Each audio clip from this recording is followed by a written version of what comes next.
Assalamualaikum, hai anak-anak. Kita ketemu lagi dalam pertemuan ke-6 pelajaran PKN sama Ibu Ida.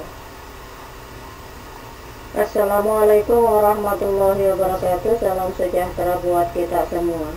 Dalam pertemuan ke-6 hari ini, pembelajaran jarak jauh pendidikan Pancasila dan kewarganegaraan melalui video PowerPoint Google Classroom dengan tema Sistem Pemerintahan Indonesia. Sebelum kita masuk ke materi, marilah kita berdoa sesuai dengan keyakinan dan kepercayaan kita masing-masing. Semoga apa yang kita inginkan dapat tercapai dengan baik. Amin. Tujuan pembelajaran hari ini yang diharapkan dicapai oleh peserta didik setelah materi pembelajaran Sistem Pemerintahan Indonesia ialah mampu yang pertama menjelaskan kunci pokok sistem pemerintahan negara Indonesia, yang kedua menjelaskan tentang kelembagaan negara, yang ketiga menjelaskan hubungan negara dengan warga negara dan HAM menurut Undang-Undang Dasar 1945. Sistem pemerintahan adalah hubungan dan susunan antar lembaga-lembaga negara yang saling terkait dan berkesinambungan dalam satu kesatuan dalam rangka penyelenggaraan negara. 7 kunci pokok sistem pemerintahan negara Indonesia. Yang pertama, Indonesia adalah negara yang berdasarkan atas hukum. Yang kedua, pemerintahan berdasarkan atas sistem konstitusi.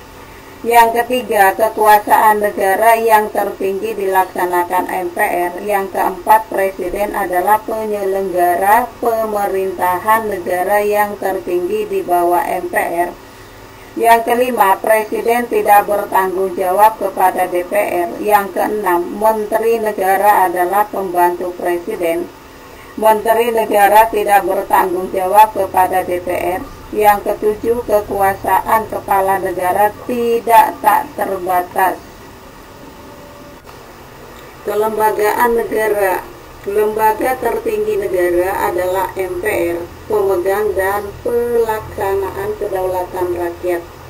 Lembaga tinggi negara, yaitu Presiden sebagai kepala pemerintahan, sebagai kepala negara dan mandataris MPR. DPR sebagai wakil rakyat yang memilih fungsi legislatif, fungsi anggaran dan fungsi pengawasan. BPA sebagai penasehat presiden, BPK sebagai pemeriksa tanggung jawab keuangan negara, MA sebagai pemegang kekuasaan kehakiman.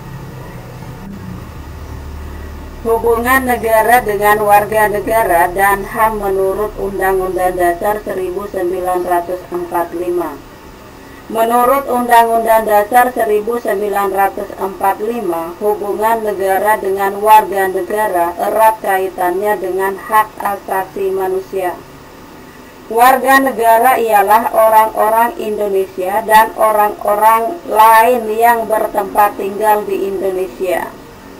Meyakini Indonesia sebagai tanah airnya dan bersikap setia kepada negara Republik Indonesia. Penduduk ialah warga negara Indonesia dan orang-orang asing yang bertempat tinggal di Indonesia.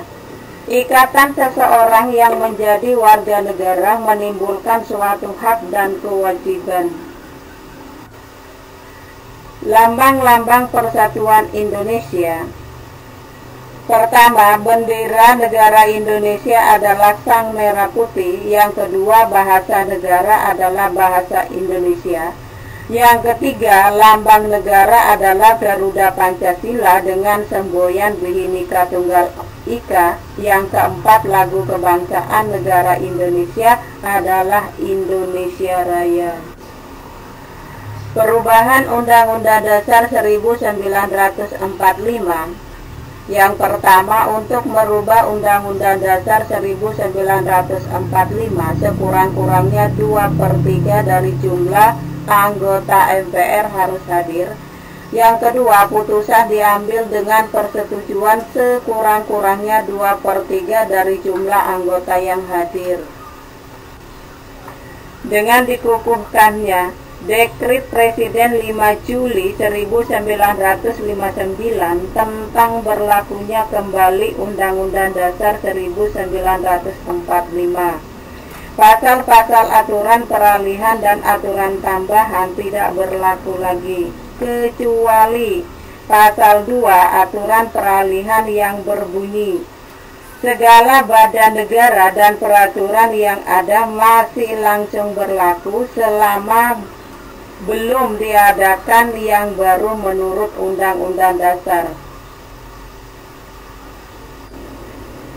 Cukup sampai di sini pertemuan ke-6 melalui PJJ Google Classroom. Kita ketemu kembali dalam pertemuan ke-7, yaitu membahas tentang melaksanakan dan mempertahankan Undang-Undang Dasar Negara Republik Indonesia tahun 1945. Selamat belajar. Kurang lebihnya Ibu akhiri sampai di sini. Wassalamualaikum warahmatullahi wabarakatuh.